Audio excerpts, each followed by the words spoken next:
Perfect. Well, yeah, let's just start off. Why don't you introduce yourself and tell everyone who you are and what you're doing? Sure. My name's Geza Kogler. I am currently a associate professor in prosthetics and orthotics at Kennesaw State University. I'm the former director of the Masters of Science program in orthotics at Georgia Tech. I helped facilitate the transfer of that program to Kennesaw State.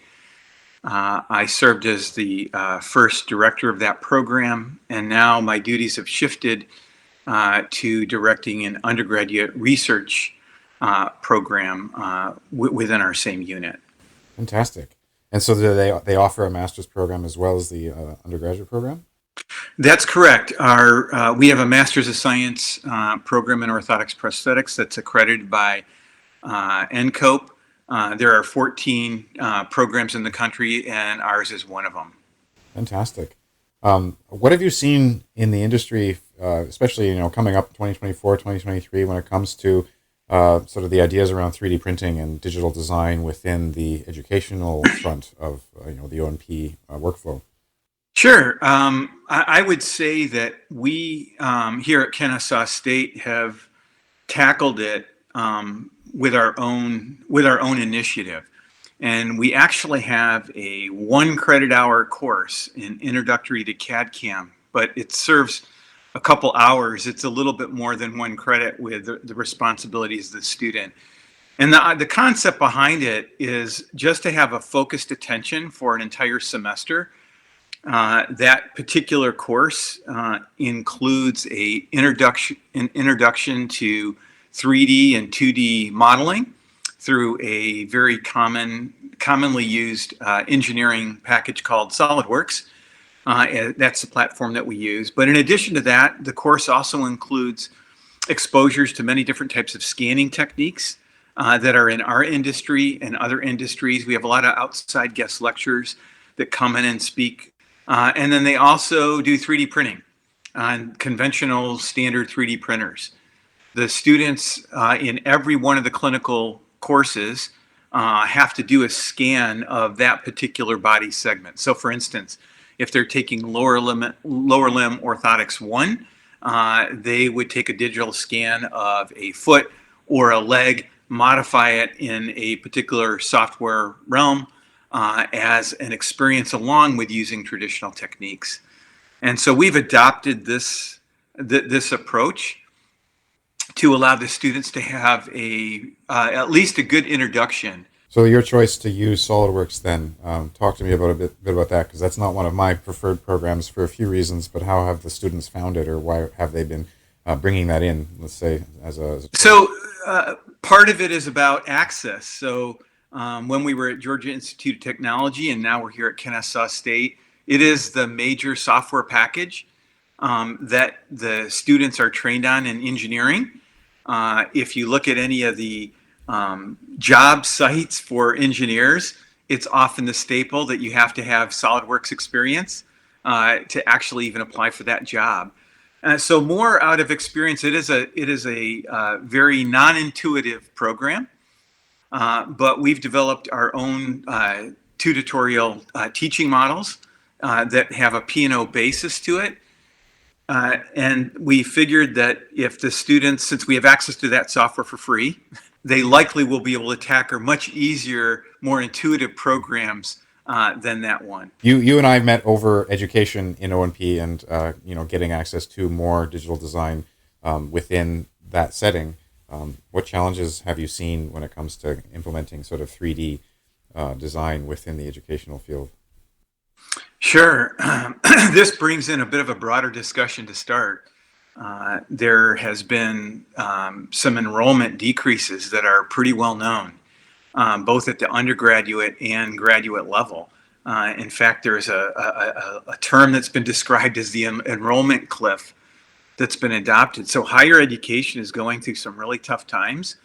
And so given that you have just enrollment in general decreasing, the competition for students that have STEM majors and degrees, that's also shrinking. Yet the demand for STEM degree students is increasing with the growth of technology. So you start at that point And and there's a little bit of a crisis that is right there. Now you talk about the O&P space with some of the directors and colleagues in other MSPO programs, and they've had significant reductions in the amount of applications that they're seeing. Well, you take that, you take the competition from medical schools, physical therapy schools, biomedical engineering companies trying to recruit STEM undergrads, and now it creates a bit of a crisis. And they expect, some of them, even though they've perhaps rotated in a few clinics prior to coming into the program, and this is in all the MSPO programs that's required. I think that many of them assume that these digital spaces have been well formed and exist until they come to school, and they're having to still learn. And we probably will always teach for a while some of the traditional techniques. This generation often comes in with the idea that their computer is their window to do everything digital.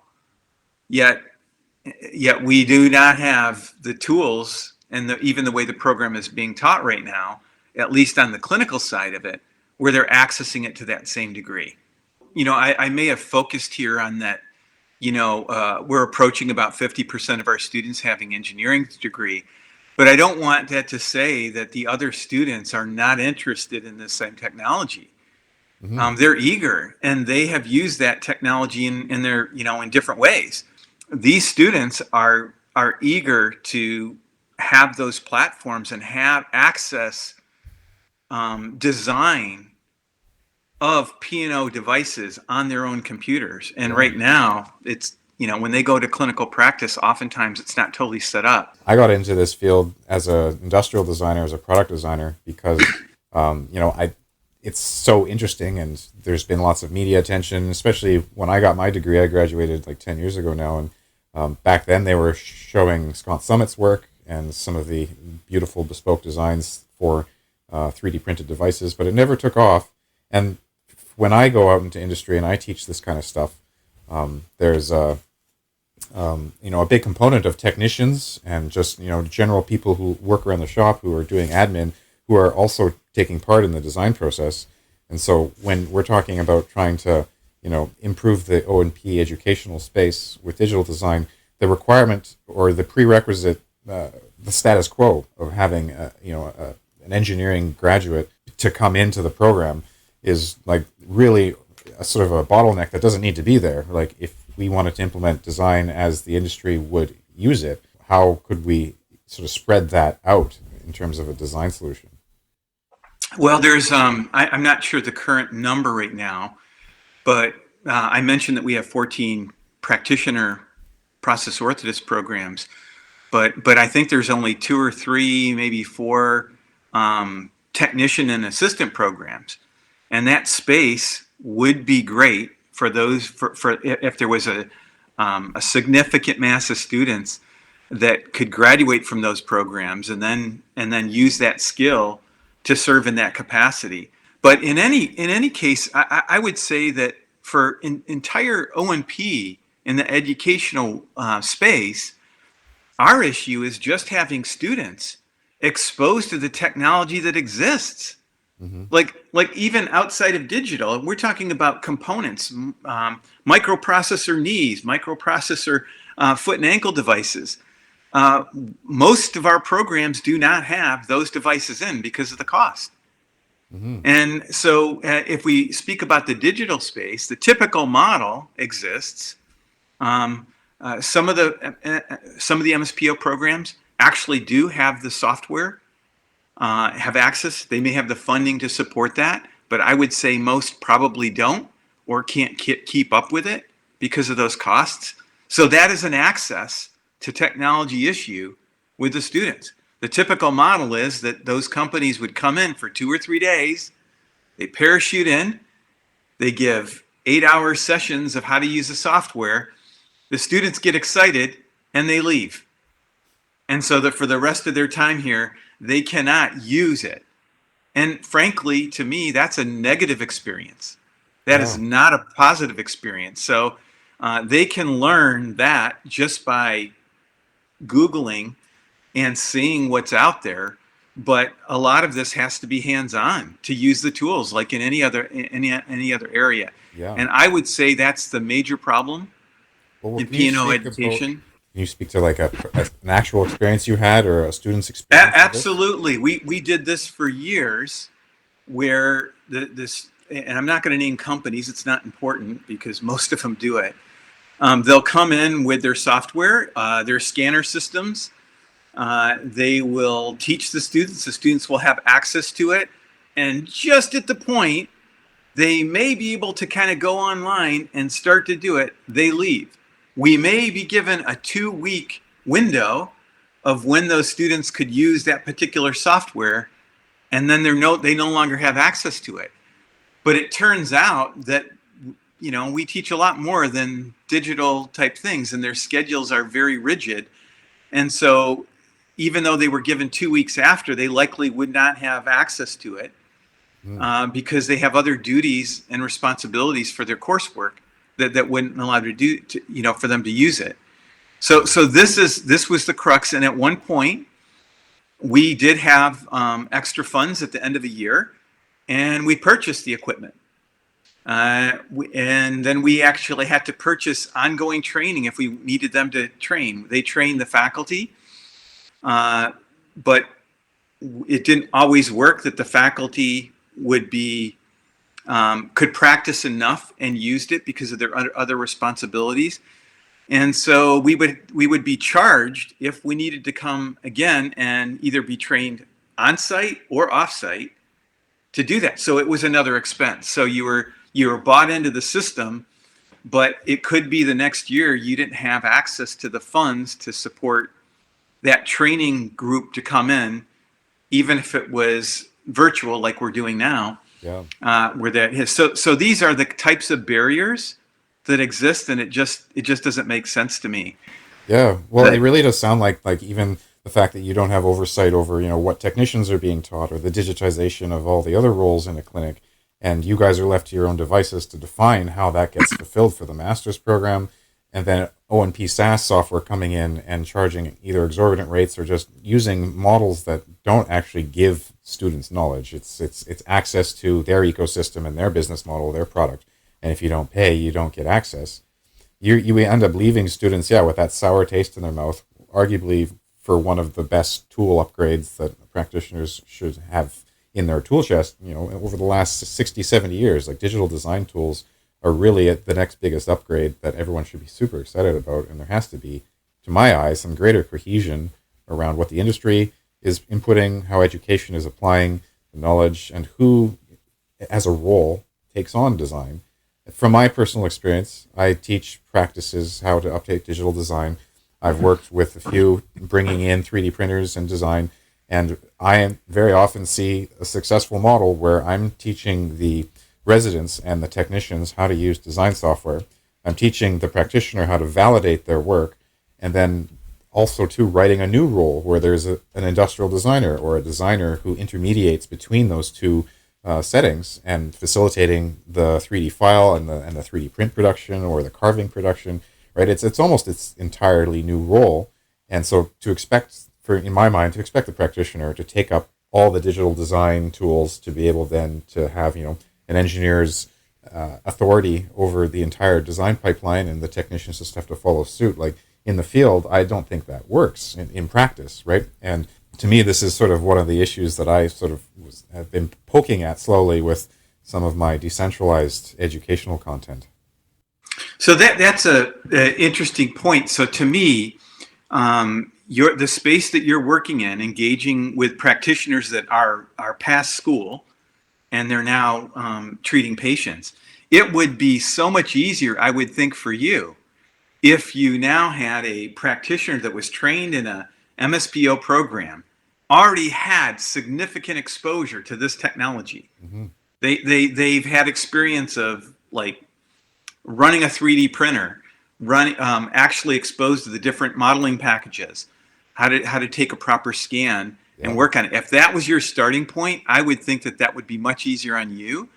And then the level of knowledge would be even higher. Yeah.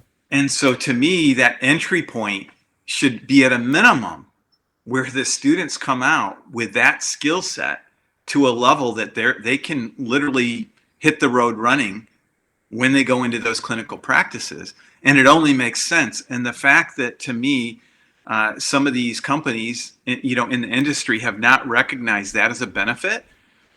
And I don't understand the model, but to me, like from a practitioner, from the clinic owner standpoint, I would think that that would be a great asset, because now they're having to pay for that training post graduation out of their clinic pocket. And it might be more valuable if they came in with someone that at least had partial training. Maybe the cost for that training would be reduced Mhm. or advanced, at an advanced level. And so Yeah. I don't understand the business model that would attract a different, the differences between that. But Yeah. that could be led by the industry people. Well, I wish it would, because O&P has been siloed into, a very hands-on approach, a manual approach for many years. Every other industry that's been leveraging 3D printing that I've worked in for the last 10 years, mature agnostic vendors and engineering firms, automotive, right? Like, they have a really clear understanding of how things are made and how long things take, how much things cost, what the processes are, what softwares to use. Like, this is all standard survival skill lingo stuff. And when you get to O&P, I'm still trying to explain to practitioners, no, design is not something you get out of the way. You don't, get out of the way, make my thing, send it to a central fab and call it done. I just want to scan and not think about it anymore. That is the absolute antithesis of what you should be doing if you're in manufacturing. If you are in the business of making things, making products, you need to know these languages and you need to know how other people make things. Because to understand that is to understand digital tools. Understand digital tools is to leverage things like additive manufacturing. And I think the industry needs to do a better job, not just of educating, but reining in some of the O&P SaaS software, which admittedly has economics of scale that don't apply, that other softwares thankfully do. So, for example, Fusion 360 is $500 a year, $600 a year, around there. And that price point is extremely low. And they can do that because that software can go through 10 different industries and reach millions of people. And so their subscriptions cost is way down. And that's great because it's process specific. It's not industry specific. If you get into industry specific softwares, especially O&P, where the pool of practitioners, let's say there's like 10,000 O&P professionals in the US, let's say, and to market software to that scale means that the per unit cost is 10 times higher, and they have to assume 10 times more of the risk in order to provide that service. And despite what's been going on, I don't think that's a sustainable model for the mom and pop shop, and it's also not sustainable when it comes to, again, accessing or interfacing with wider industry who has done things a certain way for a long time. And to bring that awareness into O&P starts with education, and it starts with some sort of program, some sort of direction. And I'd love to see that through a university or through a program where the industry is actively engaging them on those terms, not just through an O&P SaaS business model. Agreed. We've been talking about design and manufacturing in the digital space, but some of the same trends are even happening on the medical record side. So if you look at the practitioners have to have clinic notes and all that documentation in kind of that digital space. In fact, as a clinician, you might have to access, and you have privileges to access some hospital and clinics to enter your information. And we have some specific software for the P&O industry that happens with. And give you an example. Recently, we partnered with one of them at a rate. We paid for access. We had it for about a year, and they just boosted the price where it's cost prohibitive now. Really unsustainable. So here we had it for a year. They gave us an entry level price. We are required to teach medical records as part of our accreditation, and likely we will probably end up moving to a standard platform that is in any hospital. Mm-hmm. And they will probably give that to us for free, or create a mechanism that we can have access it, and that will be the platform. And to me, again, it doesn't make sense. The students would love to be able to graduate having some exposure to the softwares that will be in the clinics that they have. Yeah. And Yeah. these companies are, for whatever reason, and they might have good reasons that they feel that that needs to be, maybe it's a corporate IP that they don't want students to. I have no idea the reason, but now we're going to look for other industry leaders that will provide it to us, because those platforms are standard now in other realms, and they're being used. So That's exactly it. And if the more you can validate those directions by reviewing your peers, especially in manufacturing, like if O&P practitioners can stop and think about that mindset switch where you're not a clinician, you're you produce products, you're in manufacturing, you're in a form of creating products for people.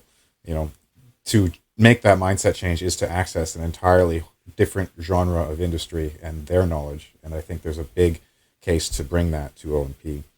To wrap up, what do you think could be an actionable step for people who are listening to this, who want to take steps towards the right solution here? What could students do? What could practice owners do? What could industry and education do as a next step to bring us to the right direction, in your opinion?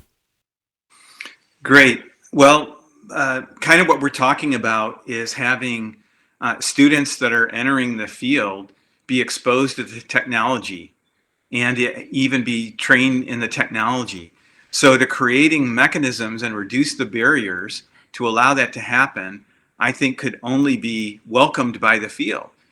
And I view it as a problem within the industry that, and within the profession, that if our students aren't trained in these technologies, there's transfer of technology from other industries. And if there was a group of biomedical engineers that have exposure to these technologies and say, hey, we need to design a system that can increase the amount of devices that are being dispensed within P&O. Mm-hmm. They hire those individuals, they can develop their own model and come in and actually take a little bit of the piece of pie that P&O has often had. And the only way we could compete against that is design our own model where it is so well established that no one else can touch it.